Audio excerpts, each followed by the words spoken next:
Azul by designer Michael Kiesling hit the world by storm back in 2017 to the point where it's even listed as BoardGameGeek's #1 abstract game, as voted by its users at the time this video was released. Despite its incredibly simple rule set and, let's be honest, pretty bland theme, this gorgeous little game has won the hearts of board gamers the world over, myself included. So, when a pretty uninspiring sequel was released under the name of Stained Glass of Sintra, which I don't actually have in the office, soz, fans were left a little bit disappointed. Well, hot off the presses just before Christmas, a third game in the Azul pantheon makes its attempt at reimagining the excellent base game. But before we get into that though, let's talk about why the original Azul is just so bloody fantastic.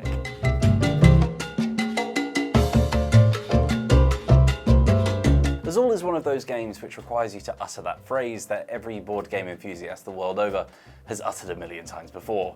I promise this is more exciting than it sounds. The rules are delightfully simple. 2 to 4 players will be completing mosaics by drafting tiles from the centre of the table and adding them to their own little work of art.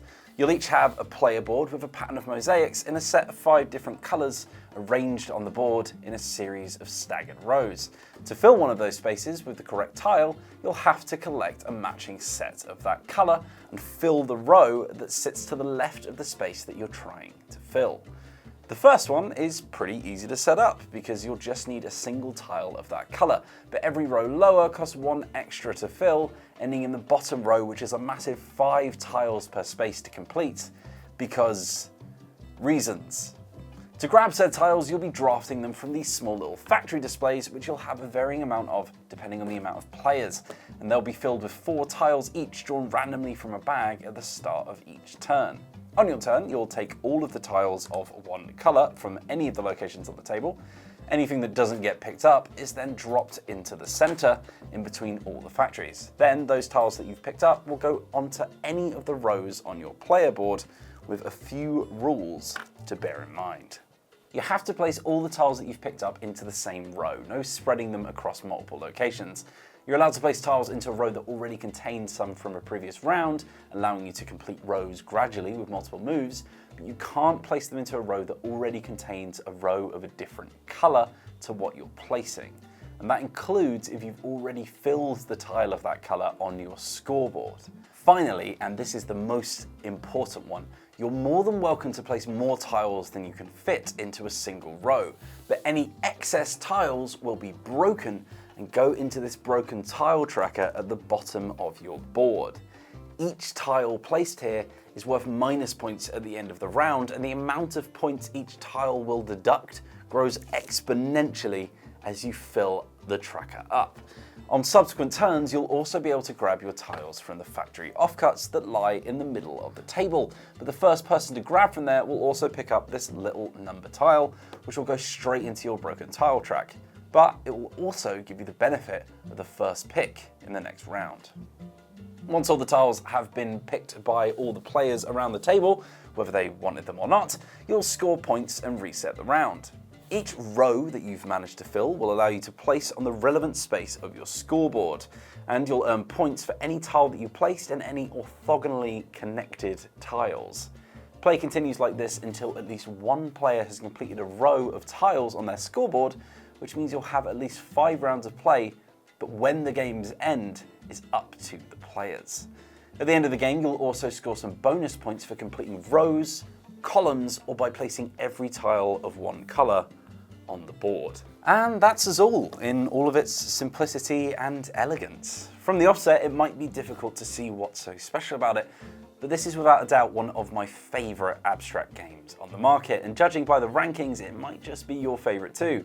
So what is it that makes Azul so damn good? Well, for a start, this game is absolutely gorgeous. From the lovely curved edge tiles that form lovely patterns on your board to the plush printed bag that you'll be drawing them from. Even the box itself looks absolutely lovely on your shelf and stands out from the endless sea of digitally drawn Mediterranean merchants that take up most board game covers. It's bright and vibrant and owes its inspiration to the blue and white mosaic patterns of the azulejos, which I've probably pronounced wrong, of Portugal, that give the game its incredibly loose theme. It's also incredibly inviting with its easy to learn rules and tactile tile placement, not chasing away new players with a sea of iconography or a million components. You can easily play Azul while you're chatting in a cafe or snuggling up on the couch. It's not invasive to those who only want to give the game half of their attention, and for those that want to play cleverly and aggressively, there's ways in which to influence your opponent's game if you study their moves and the state of the board. Azul is all about timing. When do I grab something is often as or even more important a question than what should I grab? If you need 4 blue tiles and they're all split up across multiple factories, do you waste 4 turns trying to grab them all individually, or wait until they've all slid into the center so that you can grab them all in one go? What if your opponent is after blues as well, or they weren't until they saw that they could get all 4 of them in one go as a result of your waiting? For those who prefer a more confrontational playstyle, you might want to spend some turns purposefully grabbing tiles you don't need to stop your opponent from completing their own sets, or leaving them with a big group of one color that they don't have the space for at the end of the round to force them into a massive lump of minus points. Even just ending the game is a tricky proposition. Should I avoid finishing this row to try and gain some extra points that might win me the game? Or am I better off hoping I have more bonuses than the other player and try and stop them from finishing any more sections? Azul manages to pack all of these questions into quite literally one action. Choose a color and then pick up all of those tiles. It's a game that's here to stay, and if you're looking for a recommendation, then here it is. Go out and buy Azul. It's fantastic for every level of player, and I can't sing its praises enough. I love this thing. Mwah! So, the question now is, how does Summer Pavilion stack up to its predecessors?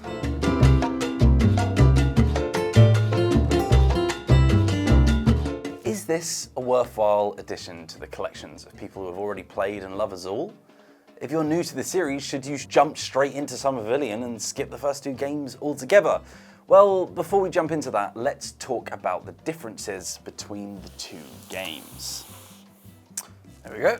Right, so the most immediately obvious departure from its roots that Summer Pavilion takes is these new diamond-shaped tiles, which you'll be placing into a circular pattern on your player board. The diamonds are placed next to your player board, and you can grab as many of one color as you please and divvy them up between different spaces as you choose. Each segment of a circle requires an increasing number of tiles to fill, but you can fill those tiles in any order and fill more than one in a single scoring phase. The center circle segments can be filled with any color, but you can only use each color once, which means you'll need a full set if you want to complete the circle. If you do manage to complete any of the circles, center included, you'll be awarded bonus points for doing so, and interestingly, each color will score you a varying amount of points, with some circles objectively worth more than others. You also get a bonus completing a set of one number, like for example, filling every 4 cost slot on the board. Plus, there's no penalty for grabbing more tiles than you need anymore, even to the point where you can keep 4 of the tiles you didn't use for next round. Those are all pretty standard changes that don't really mix up the game all that much, apart from visually. The biggest changes then come from the central scoreboard, which you'll all be sharing, which has its own little circle of tiles and a new round tracker, along with Summer Pavilion's bonuses laid out as reminders. Let's talk about that round tracker first. Azul no longer ends at the whims of the players in Summer Pavilion, as instead kept to a strict 6-round game. Each round is represented by one of the 6 different colors available in the game, which, when playing the round of that color, will be acting as wild cards during scoring. If you're playing the purple round, for example, then you can use any purple tiles you collect, either as their base color or in tandem with any other color of your choice. The drawback though is that you only ever pick up one of those tiles at once, in tandem with another color, which is great if you're picking up something else and want a free bonus, but terrible if you're trying to amass a big collection of that particular color. You'll always know what color is going to be the wild card of the next round, and as you can hold a few tiles from round to round, you could cleverly store a load of that color from the previous round to use them as something else in the next one. The next big change comes from the central circle of tiles sat on the scoreboard. Say that 5 times quickly. On your player board are several accoutrements to the sprawling mosaic that you're building. Towards the center you'll find pillars, close by are statues, and on the outskirts are windows. When placing down your tiles in the scoring round, if you manage to completely surround one of these locations with your tiles, you'll be awarded with some extra tiles from the center display. 1 for a pillar, 2 for a statue, and 3 for completing a window. The pillars will be the easiest to finish as they benefit from being next to the central circle, which allows for any color, but it's the windows that will give you the best rewards. You'll need 11 tiles of the same color to manage, although 5s and 6s are the only number on the board that won't score you any extra points for completing the set, so it's a risk. There's a lot of give and take in Summer Pavilion. Scoring has now become a tactical decision in the game with the first come, first served bonus tiles, choosing whether or not to use your wildcard tiles as their base color or supplementing them for something else, or even just the fact that your score is now tracked on the same board as everyone else, allowing you more easily to judge who's currently running away with all the points. The price for that though is a much longer and drawn out process than the base game's simple place your tiles and score system. As you're grabbing bits from a shared display and there'll be competition over who gets what, you now have to score 1 tile each in turns until everyone is finished. This does make you a lot more aware of what your opponents are up to, but it also slows the game right down in exchange for some added depth to your options.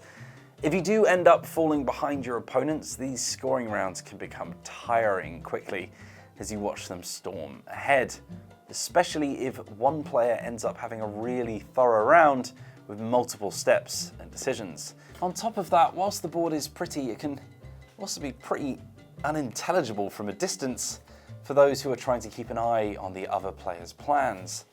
So, who is Azul Summer Pavilion for? In my humble opinion, if you're new to Azul in general, you should just absolutely be buying the first game over either of the 2 sequels.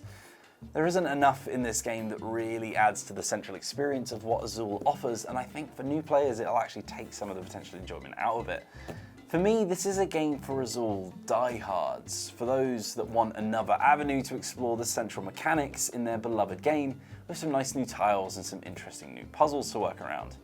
If you're the kind of Azul player that likes to take the game to your opponent and block their attempts at scoring or hoover up all the good tiles, even if you don't need them, I reckon you'll like this edition. Do I think it's a revolutionary change to the Azul series that demands your attention? Not really. Do I think that this will replace the original Azul for a lot of gamers? Definitely not. But if Azul is a regular appearance at your game night, and you're looking for a new take on the formula to shake things up a little, then this might just be for you. Just be prepared for a slightly less elegant experience.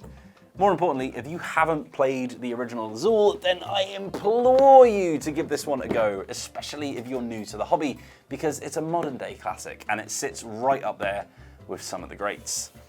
Well, that's my review of Summer Pavilion. There's not a massive amount to say, but there's not a huge amount of difference between the 2 titles. Though, once again, I will say, the original Azul is just incredible, and I think if you haven't played it yet, then you owe yourself to give it a go. But what's your opinion? Have you given either of the 2 games a go? Have you maybe got your own little look at the facts and thought, maybe I don't actually agree with you there then, Wheels? Let me know in the comments. If you are a Azul diehard or if you're just giving it a go for the first time, I'd love to know how you have been faring with it. But more importantly, if you liked this video, we have plenty more for you here on youtube.com/Dicebreaker. All you have to do is subscribe to the channel or just click on 2 of the recommended videos that will be at the bottom of the screen right about now. The Funk Soul Brother. If you did enjoy this, then you can click on the bell icon and you'll be notified every time we put a new video live, or you can head over to Dicebreaker.com where we have a fantastic wealth of articles by some incredible writers and just a lot of really cool people who have contributed as well. So thanks very much for watching and have a lovely day.